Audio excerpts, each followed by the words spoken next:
Hey guys, and welcome to another episode of the Tampa Bay Real Producers Podcast. This, of course, is the podcast that is made for real producers, by real producers, and with none other than Tampa Bay's real producers and our partners of the Tampa Bay Real Producers platform, which is what we're going to have today with Mr. Edward Demas. How you doing, my man? Good. How you doing? Thanks for having me. Yeah, no doubt. It's good to have you here. Edward is the owner of Magnum Roofing and Restoration.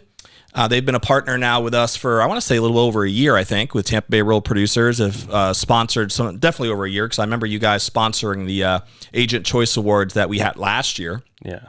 And you guys were also at that again, the one we just did in April. And I think it was right before that one last year that you guys ended up signing with us as a partner and joining on. So it's been great to have you as a partner so far. I enjoy these partner series because it gives our agent community a little bit of a chance to just learn more about who the preferred partners are within our platform and your story and your business and everything to do with how you love working with agents, the good and the bad about that, and just try to educate as much as we can how to best make the experience awesome for the agents, right, that are out there.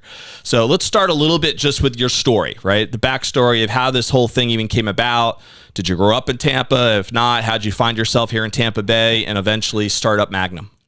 So I did grow up here in Tampa, third grade through high school. Okay. After that, then it's a little all over the place. Went to UCF for college, and then that's where I got into roofing. Hurricane Charlie, I got offered a job selling roofs for a local roofer. So there was an immediate need for absolutely the roofing business, huh? Yes, and that's why I kind of fell in love with the industry a little bit, helping people, especially after a storm. Yeah. People, back then, roofing wasn't like it is right now. It's a little bit more limited market, so... Were you going door to door and doing the sales thing? Initially, yeah. We always, even with our current people, we train them door to door to start. Sure. But then you just build relationships, and between referrals, partnerships, things like that, you really don't have time to door knock. Yep. But it does get your name out there initially. It's the most purest form of direct sales there is, man. Some people hate on it, but it's a great way to, one, get your feet wet. No doubt. Two, get comfortable talking about your product. No doubt. I think it's, like I said, get your name out there in the market. Yeah, I always say if you can train someone to get good at the doors, they can sell anything at any time in any format, right? Because that's the hardest one by far. And I've done it in the solar space and used to sell Cutco knives, not necessarily door to door, but that was my background. And so, yeah, bro, if you can get good at the door-to-door thing, no matter what the service is that you're selling, and those skill sets are transferable, even as real estate agents, for sure. Absolutely, yeah. So you were working with some other roofing company in Orlando for a while, and how long did it take you before you started thinking, I might want to start my own? Things went south a little bit. Unfortunately, I didn't agree with some of his business practices, so that's when I met my mentor. And we teamed up. He was primarily a commercial roofing contractor, and I was only residential. So it was kind of like a good mutual connection to where he's like, because he does nationwide commercial. He's like, I need a lot of help in Florida to keep an eye on my projects, pull permits, things like that. So he trained me on pretty much everything. Okay. As long as I handled the Florida market, he would let me run any residential I wanted through the company. Yep. So it kind of worked out really well. We did that for... till 2008 when the market crashed. Okay. Now that wasn't under Magnum, right? That was a different brand. Yeah, that was under his his company. Yep. But that was my first real ownership / management for the full company, start to finish. It was started pretty young. I was about 19, 20. So learn quick. Yeah, no doubt. It's a great experience though, for sure. Yep. And then that's when, unfortunately, when the real estate had its issues in 2008. Everybody that's been around for a little while remembers those days. we definitely felt it because we were working down in South Florida at the time, Fort Lauderdale. Yeah, and they were hit hard. Palm Beach. Yeah, it was rough. So he was from Texas originally, and after that, Hurricane Ike hit.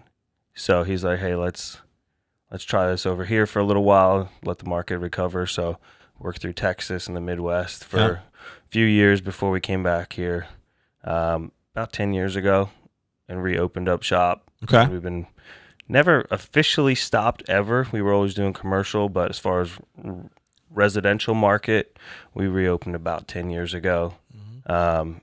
still have a lot of our old service stuff down in South Florida. Some people still call us. Sure. But primarily we're on the West Coast right now. And so that's when Magnum started as a brand, was when you reopened? Yeah, 2011 was when it was reincorporated. Okay. So. And the same mentor that you were working with, is he still involved with Magnum? He's not an owner, okay, but he does still mentor. He's got his own commercial company still. Gotcha. And he does nationwide large commercial, apartment complexes, shopping centers, distribution centers, things like that. So where we focus here is only Florida currently, is our big push. And then we still will pick up work outside of the States occasionally. But right now our residential market is strong on the West Coast of Florida, and we're slowly branching out into the East Coast. Cool. Nice. And so are you the sole owner of Magnum, Edward? I've got one partner. One business partner, okay. Yeah. So when you started growing the brand again out here on the West Coast, at what point did reaching out to real estate agents or getting work through agents become part of the business model? Was it pretty early? Did it happen later? It's always been a part. My mother was a realtor, so I'm familiar with the real estate. We've done some flips ever since I got into construction. Yep. So I do understand the need for roofing in the real estate aspect. Yep. But now that the insurance companies have cracked down on insuring roofs that get too old, it definitely has made it more of a push for us to help the realtors so they can get these houses sold and closed, and they're not getting held up for insurance or any of those silly reasons like that. And that's really been over the last few years, I guess, right? Yeah, it's really picked up a lot. I mean, we've, like I said, always had the business of an inspector comes out and finds something wrong and wants it fixed. Yep. Or if the roof is super old, it was anticipated on a 20, 25-year-old roof, but now it's opened up the market a lot because it's right when roofs hit 12, 13, 14 years old, it's now part of discussion rather than 20-year-old roofs. Yeah. And it's pretty much mandatory from a lot of these carriers. Yeah. I mean, once it hits 15, we might be able to write a letter for some of these roofs that are in really good condition. Yeah. And it'll buy somebody one more year maybe. Mm-hmm. But in most cases, sometimes they're trying to change the rules to where the letters will get accepted regardless, as long as it's from a licensed roofer. Right. But is that, would you say, probably the biggest frustration that you're finding, that in your relationship and your process of working with agents specifically, these hang-ups with the insurance situation right now, is that one of the biggest challenges that you're coming across? Yeah. Just holding up closing, silly things like that. Yeah. Sometimes a buyer waits till the last minute, start shopping for insurance, and right. then they go shop and then find out they can't get it. Yeah. So then it's a scramble. And everybody's upset because it's how much time we invested into this. And yeah. We can't see the closing table. That ain't fun. Exactly. So we try to be proactive with our realtors. If the roof's over 10 years old, definitely have us come out regardless. If it's newer than 10, you should be fine. But if you want to, you always have your 4-point where they're going to go find some potentially silly stuff on the roof. I get little scratches and gashes that some inspector was going to make a big deal about. Right. It's their job, I get it. Right. But, we'll put a little sealant on it just to appease, the buyer. Mm-hmm. But it's about being proactive. Let's get ahead of it. And if it is pushing that age for a new roof, let's budget it ahead of time. That way, if you want to list it a little higher and just include the roof, or at least just know in the back of your mind that it could be coming and you're going to negotiate a 50% with the buyer or the seller. So just different strategies. Yeah, so it sounds like from an agent's perspective, it's just important to have upfront communication, right? Know what the expectations should be able to communicate openly with you guys as well as, of course, with their client. Do you prefer, Edward, the flexibility to talk to the clients directly if you know that you're going to be involved in the roofing project, or do you want to work through the agent? What do you prefer? That's a tough one. I mean, sometimes it's good for us to have the direct communication with the homeowner. A lot of times we just do it all together. Agents will call me when they're sitting there with the homeowner, or we'll all meet at the house, or just different situations. That way everybody's on the same page. Mm-hmm. I do try to, inform the realtors beforehand of what my findings are so they can so we can kind of strategize together what might be the best option in each particular situation. That way we can go in as a combo team, Right. just explaining like, okay, for selling side or buying or whatever side we're on, plus what the contractor says, this is probably going to be your best bet. In your experience, is it pretty split, whether you're on buying or selling side, or is it definitely one way or the other lean? We've been a little bit more on the selling side lately. Okay. Just because people, like I said, are starting to be a little bit more proactive. They don't want to get blindsided at the end and not have the budget. So even if it's something as silly, like I got one realtor just messaged me 2 days ago. He's like, hey, I got this. I'm going to go to this listing appointment. What do you think the roof's going to cost? Because the roof's 19 years old. He knows it's going to be a factor. Takes us like, if you want true cost, the measurement reports take 6 hours to get. But if you just want a ballpark, we can usually get it to you within 45 minutes to an hour of like, hey, plan on 22,000, and it'll get you pretty darn close. Yep. Especially on some of these bigger roofs or tile roofs or whatever, like it could really affect. So be proactive. As far as the buyer side, and you usually come in on the buyer side after the inspection. Is that how it typically works out? Yeah. In most cases, unless they already know the age of the roof, they're like, hey, we're looking at this house. It's 20-year-old. I know I'm going to have to put a roof on it, and it's an as is or whatever. Kind of, it's already stipulated they're not going to touch the roof. So like they're trying to budget. So they're selling it for a reduced price because of that. Yeah. So the buyer just wants to budget, or like you said, the inspection comes in and they want to get pricing to fix it. So it is it's more seller just because they're the one who wants to get it sold. Sure. And then do you have any sort of a program where you're paid out at the closing, or how does that normally work out for you guys? Yeah, we call it our escrow program. It's been super beneficial in a lot of cases where homeowners just don't have the money to put a roof on. Sure. But they want to get top value for their home, and that's like the one piece of the puzzle that's still missing. So what we do is we work out a deal to where you get under contract, you get through your 4-point. If everything's looking good, negotiating's over, we will then put the roof on about 2 weeks prior to closing.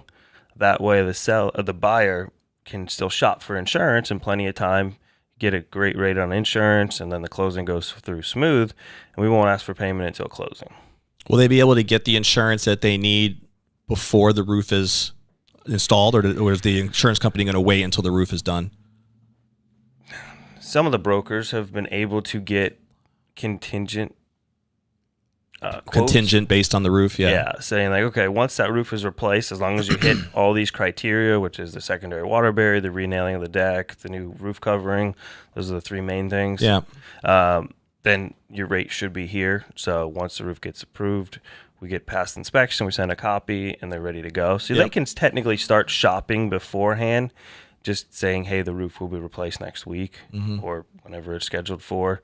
But it does definitely get them ahead of the game if we can plan for it. Yeah, no, that makes a lot of sense.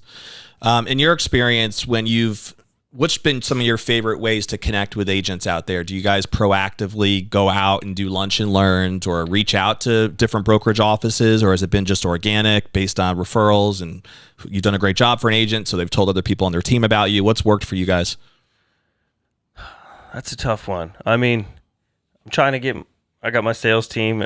Once again, I'm a networking kind of person. I'm trying to push them to go into offices, do the lunch and learns. We've done a few of them. We need to definitely get more of those. They're not quite as personal, so some people don't necessarily grasp it as much. Yeah. I mean, the Real Producer events, we've actually met a lot of good realtors through there. Yeah. Because you get that one-on-one. And then big thing for us is also just timing, because we can present our ideas to a bunch of realtors and they love the concept, love the idea, but it's not something they need right now. Yep. So if we're not staying in front of them, just like in any industry, when that time comes, it's not going to necessarily click. Yeah, no doubt. So you got to be top of mind when the need is there. Exactly. So we do all the above. One of the big ones is referrals. Just like, oh, Magnum was able to do this to get my house closed. You should call them real quick. Yeah. So referrals has definitely been probably one of the stronger ones outside of the one-on-one events where we can actually interact and not do necessarily group setting. I do like the idea of group setting. It does work because we don't just focus on one topic. We can hit a bunch of topics on a lunch and learn. Yeah. Like what to look for before you call me, how the escrow process works in those situations to get you top dollar for your sale, because now you're selling the house for $600,000 instead of $550 because it's ready to go. Yeah. So it works out better for everybody, even the realtor. Yeah. I was going to ask you about that anyway, like education, because I think you're touching on it now a little bit, but the idea of when you do a lunch and learn, if you do, or in your perspective, is it important for you to have an opportunity to like educate agents on various things when it comes to your industry, your market? Is that an important thing in your experience? Have you found agents need that education? There's maybe a lack of it in some cases. Absolutely. Yeah. I mean, what one are of some our things core that you values, think are important then? One of our core values become masters. Like we want to be masters at our trade, but we also want to educate, everyone in our community. Like the more you know, whether you use us as a roofer or someone else, the more you're protected, right? I'm not expecting you to know how to put a roof on, but I mean, I can meet realtors that don't know the difference between a tile and a shingle roof. Sure. So that's where even some of our lunch and learns are just basic. Like this is shingle, this is tile, this is metal. And then this is what the differences between them are, like benefits to having one versus the other, life expectancy of one versus the other, repairability, all that fun stuff. So it's just basic knowledge that the average person doesn't have, let alone a realtor. Totally. I can see the value in that, and I'm sure a lot of that content is probably even shared on your social media, your own pages or whatever you do to get that stuff out there. We try.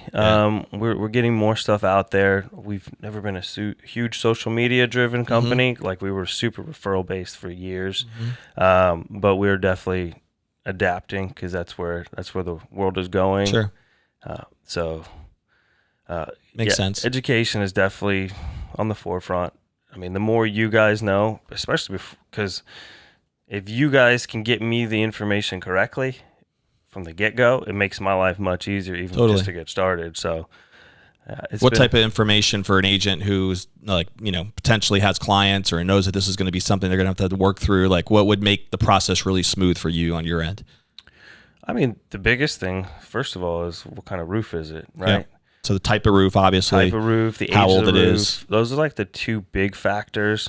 Do you know off the top of your head, Edward, like what percentage of roofs in Tampa Bay are, I would assume shingles the most common, right? Most popular, common. Is it by a large margin, or is there a lot of diversity with roof types? It's pretty diverse. I mean, it just depends on geographic location. You hit Pinellas County and you're on the coastline, it's a lot more tile. And now a lot of people are converting to metal. So Pinellas County is definitely a higher percentage of tile and metal, especially when you get on the other side of 19. And even when you talk about tile, there's different types of tile too, right? Yeah, first you got the material, you got clay versus concrete. The price point for that is dramatically different. Right. And then you've got flat, medium, or high profile barrel tile. Pricing isn't a factor there, but the aesthetics can be very important. You can change the complete look of the house, going from a Spanish style to a flat tile, which some people like, some people don't like. It just depends on the situation. And then you've got, that's just what you can see visually. Once you get below that, then there's a whole bunch of factors. Yeah, no doubt. How's it attached? How's the underlayment? Is 1-ply, 2-ply? And it does create a lot of questions, because I can determine why it's leaking, why it's not leaking, how long the life is, because the big thing on tile is everyone's concerned about a cracked tile or a broken tile or a missing tile. Fact of the matter is, tile is not waterproof. It's not designed to keep the water out 100%. It's about 90% water shedding capabilities. It's the underlayment is what keeps the tile roof from leaking. So once the underlayment goes, the tile can look perfectly brand new. It doesn't make a difference. The roof's got to go. Yeah. Those are some of the nuances that your average realtor is just not going to know that, obviously. Exactly. Yeah. And then even when it comes to shingle, there's multiple types of shingle. You got 3-tab, you architectural, you got designer. Once you bring it to the designer market, there's 5 different styles of designer shingles. And then they came out with, you've got your traditional Key West style metal, which is your standing seam, your 5V. And then you've got your new modern tile, which is your stone coated steel, which is designed to look like shingle tile slate, and it's still metal. And then the new rubber roof or plastic roofs, so the synthetics, are designed to look like slate. So there's a lot of options. There's too many. So when you meet with a homeowner who maybe is interested in changing their existing style, right, of their roof, do you generally lay out a lot of these different options for them, or are you really trying to narrow down the focus on here's 2 selections that you would probably be like? What's your process look like there? On the retail side, when it's not having to do with the sale of a house, we definitely throw some upgrades out there if they're interested. I mean, the big factor is the pricing. Like every single one that I mentioned has a pretty big price gap. I mean, shingles are always your most cost effective. Any of those systems I mentioned other than that can be at least double in most cases, if not triple. So it does play a big factor. So that's where, when dealing with the realtors and a lot of those closings, we just go back with comparable. If you got architectural shingle, we're going back architectural. If you got tile roof, we're going back with tile. The only one that we don't go back with, unless it is very rare, is those old 3-tab shingles. I don't enjoy installing them. I think for the cost difference, you're talking a couple $100 on a house. Yeah, I'll eat the cost and just put the architectural on there. That way I can feel more comfortable that roof is going to last for a while and not going to get blown off in the wind. Right. Because the wind rating on the architecturals, all of them have like 130 mile an hour wind rating now. So when you have these hurricane seasons that fly through here, being in Florida every year, does that, obviously when a storm comes through, is that just like, I know it's probably a good thing for your business, right? In certain cases, in certain ways, but how do you prepare for that? Do you find yourselves getting influx with business all of a sudden, or what is that normally like? Been a little while since we've been hit up here. Yeah. But like when Ian hit, it changes our strategy a lot. Right. Because now we're in recovery, help people get back going, get the water out of their house. We were tarping for 3 weeks straight. And that's where the restoration piece comes in, right? Of your business model. So we don't, in general, do a ton of restoration work. When we were in Texas and the Midwest, we did all kinds of stuff. Windows, siding, interior, exterior, you name it. Florida market is definitely different from anywhere else in the U.S. when it comes to construction. There's a lot more regulations, a lot more licensing.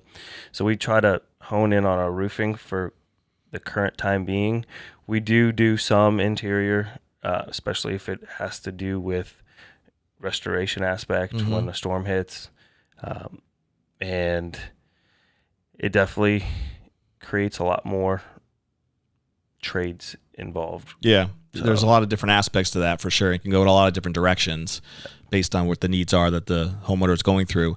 Do you see value, Edward, in like when storms come up, if they hit different parts of the state or even other markets, if you can, I think you said that you focus mostly in Florida anyway, as far as your residential business, but do you guys actually like go to those markets and try to like, I know some roofing companies do that, right? Like they literally, that's part of their strategy is storm chasing. Storm chase. Yeah. That's how they go after it.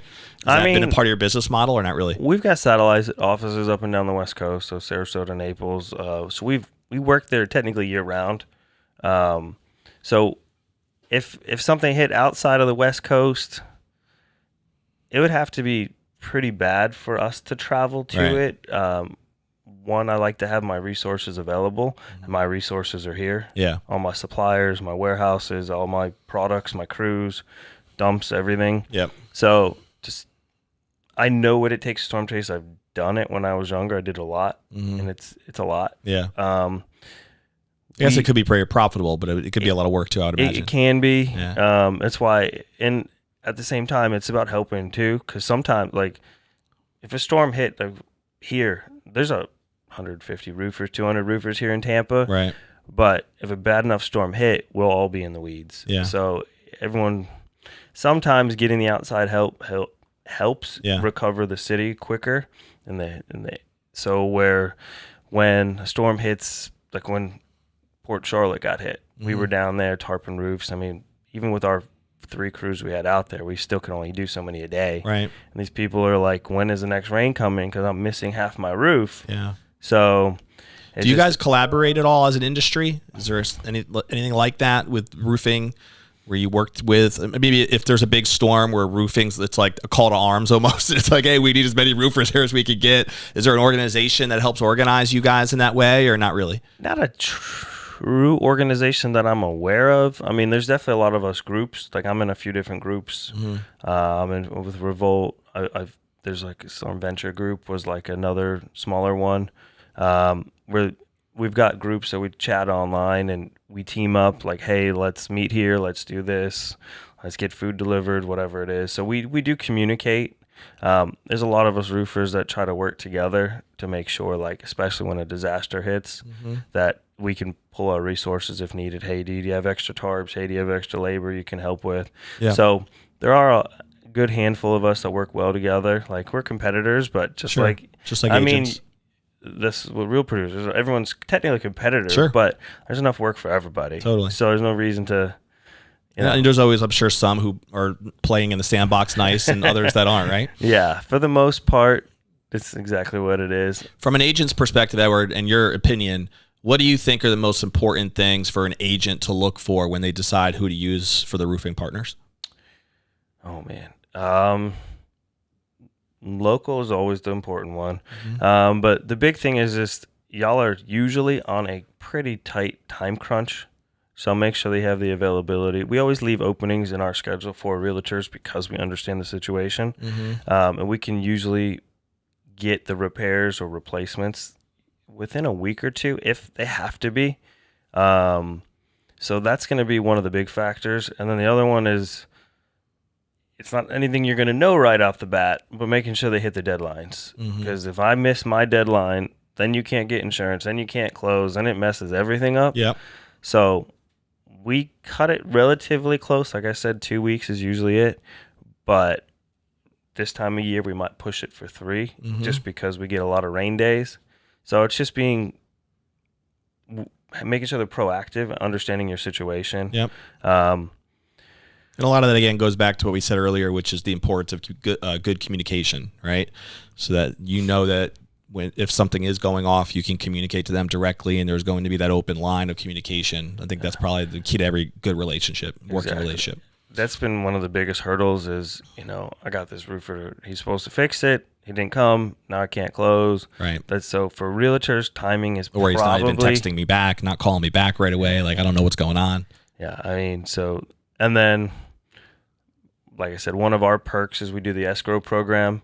So if they don't have the funds available right now, we'll wait till closing. Yep. Take it out of the closing. Not too many roofers I know do that one. Yeah, that's huge. I think that's got to be key for a lot of situations. It does, especially middle, low income, or even some of the more expensive roofs. They can get pretty costly for sure. And some people might put a small deposit just so they feel comfortable. So we get creative. Every deal is done a little bit different. Yeah. Based on the situation and timing. So the other factor was going to be the warranty. Like, we're putting the roof on today, you're going to sell it tomorrow. Some guys don't like to transfer. So it's like, well, the new guy doesn't get a warranty because technically it was put on. So we don't play that game. The warranty stays with the roof. As long as you don't mess with our work, it's under full warranty. I don't care who owns the house. So just as a side note, do you void the warranty if someone puts a solar system on? I know that's been a question some agents have brought up. We don't void the warranty, but if it's a solar system that's leaking or something someone who did it shoddy, yeah. Then yes, the solar company's gonna be responsible for that particular aspect of the roof. Yep. So you've got a 4-facet roof and the solar's all on the right side. If the leaks are coming in the right side and we can pinpoint it to the brackets, then it's not something we would fix for free. We would still fix it. Sure.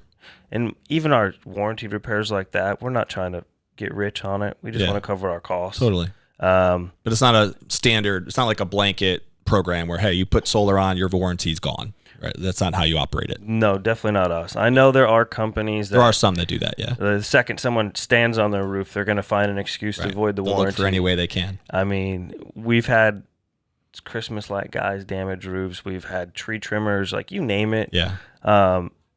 We still sometimes fix it. Don't tell anybody. But I get it.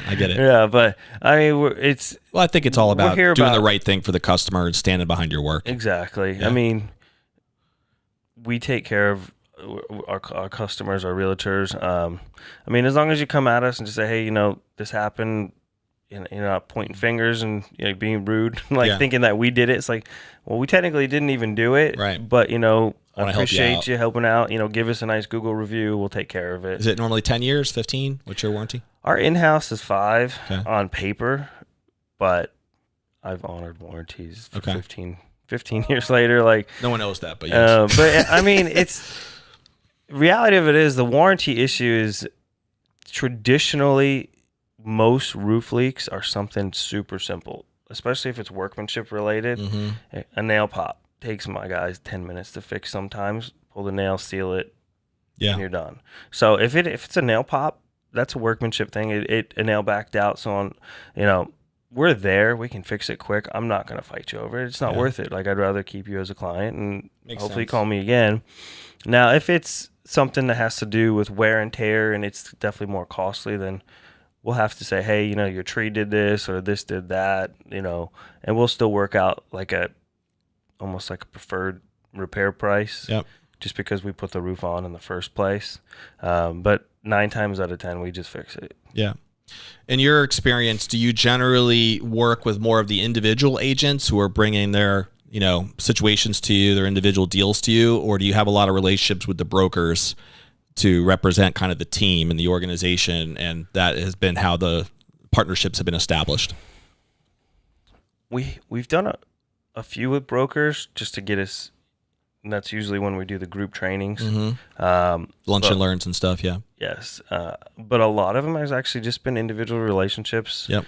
One of the funniest ones is a guy called me cold call to sell. He's like, can I list your house for sale?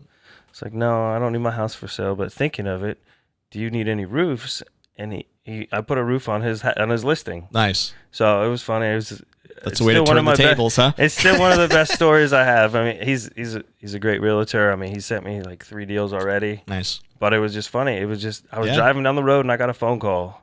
Hey, every conversation you ever have with an agent, there's a lot of people out there with license who claim to be agents anyway. So it's a worthwhile bringing it up, right? So just spinning the conversation a little bit. So, but yeah, makes sense. I mean, the brokers definitely try to get our information, but once again, it's just that at the right time, right place, right, getting the information in front of them. So that's why we push for the education aspect, train you on the basic stuff. That way, when you get that listing or you have that sale coming, call us first. Right.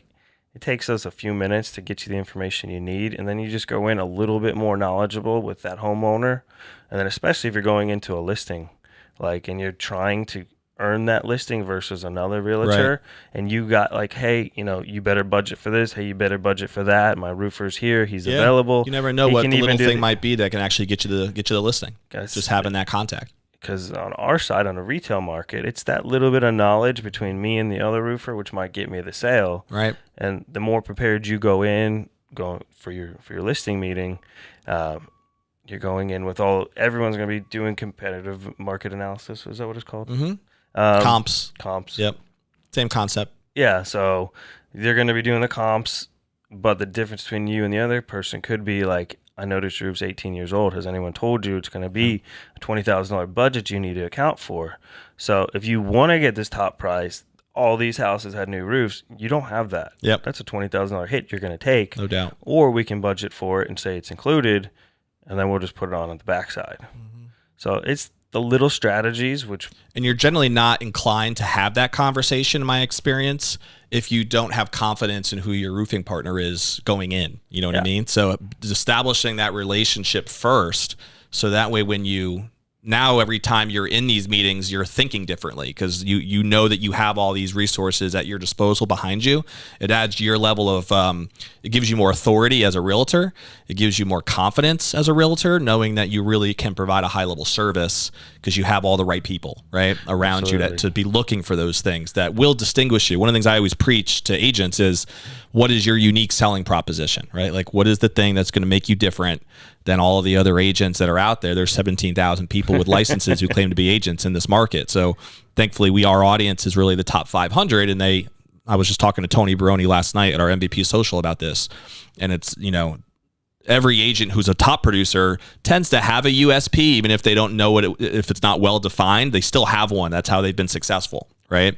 But it could be as simple as having a real like ironclad vendor list that they're really excited about, including a great roofing partner. And that's what gives them the level of confidence that they know they can provide a next level service.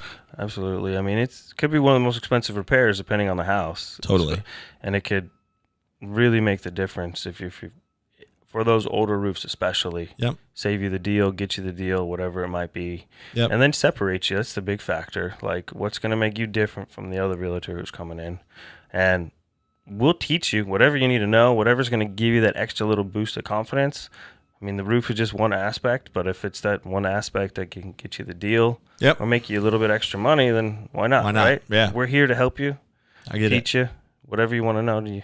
So. All right, we're going to switch gears real quick to just a couple of personal questions for people to get to know you a little bit more if they don't know who Edward is yet. I thought we've given a lot of great knowledge so far about roofs and all that fun stuff. So this will be rapid fire, but a couple thoughts. Do you have a favorite book or author or seminar that you've ever attended or read that you feel like has, or even a podcast if you want, that you feel like has made an impact on you personally or professionally?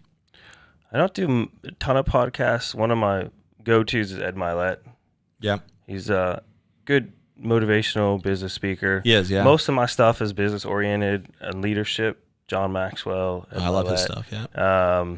So I've got a few. I don't do a ton of reading. I do more audiobooks. Mm-hmm. That's still reading, it's just audio version. Exactly. I do I'm a lot of time in the car, so try to listen to that. No doubt.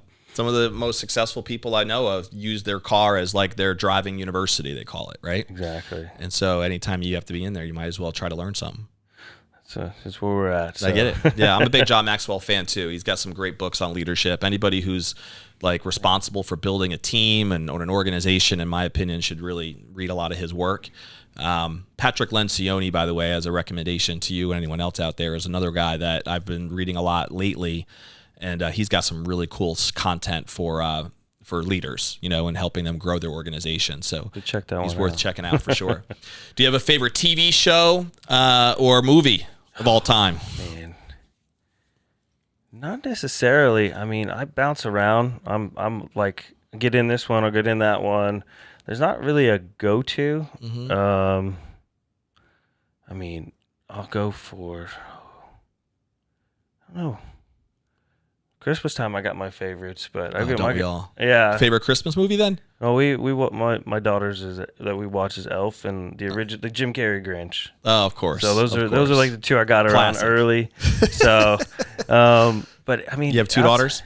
No, I just go with the one. You have one? Yeah, okay. 7. And she's 7 years old now. Yeah. And when did you get married? Are you married? Single now? Separated. Single now. Yeah. Okay. With a daughter who's 7. Yes. There you go. I mean, don't get me wrong. Me and my ex, we have a great relationship, so I can't complain there. That's good. You guys have figured out the co-parenting thing, huh? Absolutely. That's cool. That's important. I think that's really important for the child, obviously, for sure. So it sounds like things are good there. Yeah. No doubt. What else do we have for you? So this is kind of what I call legacy question, right? To get somebody to think a little deeper sometimes. So when we're all going through the hustle and bustle, man, building businesses, working hard, trying to make as much money as we can and trying to have a good life at the same time. But at some point, you'll sit at that rocking chair when you're hopefully old and gray and you look back and think, what do I want to be most remembered for, right? What type of legacy really means the most to me? If you had to think about that for a second, Ed, what do you think for you personally would be important that you would want to be most remembered for? Man, that's a loaded question. That's a tough one. So I'm a part of a mastermind group, Revolt, which is a bunch of us roofing contractors and solar guys from around the country. And it's about legacy, leadership, and integrity is like the core values. Yeah. So legacy is one thing he's pushing on us hard. It's one thing I think about a lot. I mean, one of the big things, of course, for personal life is my daughter. I just want to make sure she's set, taken care of, and the best woman she can be when she grows up. But at the same time, like, I want to be known for, helping my team, inspiring. Like, I want to be known as a great leader as far as anyone who's ever worked for me or works for me, that they become the best person they can be as well. Yeah. What's that team look like right now? How many people do you have? Between the roofing company, I also have a little fitness studio. Okay. Between the two, about 25. Cool. So it's a lot of people to be responsible for. it is. Yeah. So there's days it gets a little stressful, but I'm trying to, like right now, they're actually getting ready at 12 o'clock we've got a guest speaker who we brought in for 4 days, mindset, sales training, Nice. all the above. So Who's the speaker? his name is, man, Is this in the fitness studio? Deshaun Bryant. Okay. No, he's For with the roofing. Roofing. Okay. Yeah, he's known as a roof hustler. Okay. Like, so he's known for more door knocking. Yep. But it's more, I like him because of his personality and his just like mindset on everything. Is like, hey, like, we're doing this to better ourselves. Like, we're not full of excuses. Like, Yeah. if we want it, we're gonna go Take get responsibility. it. Exactly. Yeah. And he just pushes them. Like, he came in a few months back and it definitely was very helpful, but it was just 1 hour. Now we got him for 4 days. It's awesome. So It's cool. little man. things like that, we try to invest in our team. So he's You ever here hear for Andy 4 days. Elliott? Another Pretty name. big online right now. He does a lot in the solar world, but he does businesses.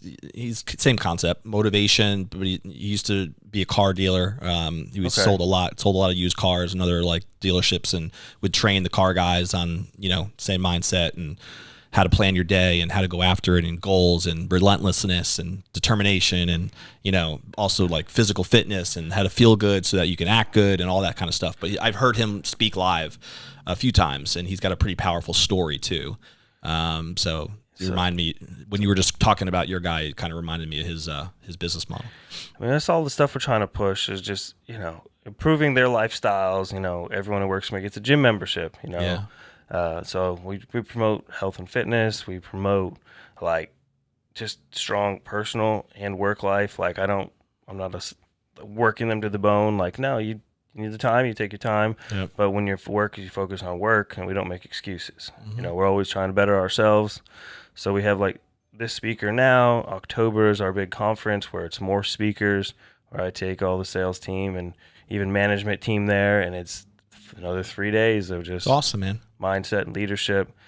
It really does a lot for a culture, I think, of a team and an organization. So it's cool to hear that I like you're to doing think so. I hope so. Like, It does. I hope. I mean, I've been a part of a couple companies that have done that, and it always makes you feel like the company cares. They're giving back, because I mean, any smart person knows that's not cheap. It's a pretty big investment. Here's the big dog walking in here. What's up, J Mac? What's up? We're going to be having J Mac on the show here in a couple of minutes, so I'll have to introduce you to Edward before he runs out, Jay. So anyway, we're wrapping up our show here, but it's cool to hear that you're doing that. I think that's your people hopefully appreciate it and can grow because of it. yeah, absolutely. So whatever we can do. No doubt, man. If somebody wants to connect with you, an agent out there who just wants a great, hook up with an experienced roofer who really cares about agents out there, we're excited to have you as a partner, and you've really proven through your track record, even before you became a partner with us, that you had a great reputation in this market. And so any agent that has followed us and works with us, we highly recommend Edward and his team. If somebody wanted to pick your brain a little bit or invite you to come speak or help, educate in any way, shape, or form, what's the best way for someone to connect with you? I mean, you could definitely go to our website, magnumrestoration.com. You find us on Facebook, Magnum Roofing and Restoration. If you want to contact me directly, it's edward@magnumrestoration.com.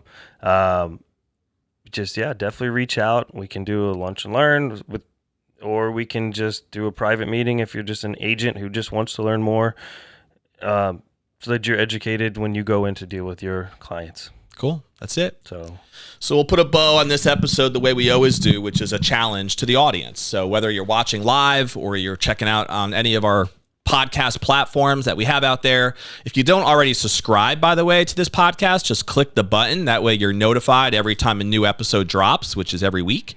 We drop a new episode every Friday. But hopefully this episode today with Edward was an informational one for many of you out there who I know most likely are agents or in the real estate space somehow and could already have some relationships with roofers. Maybe you have some that you're not exactly happy with, or something we might have said today could have triggered a couple questions for you.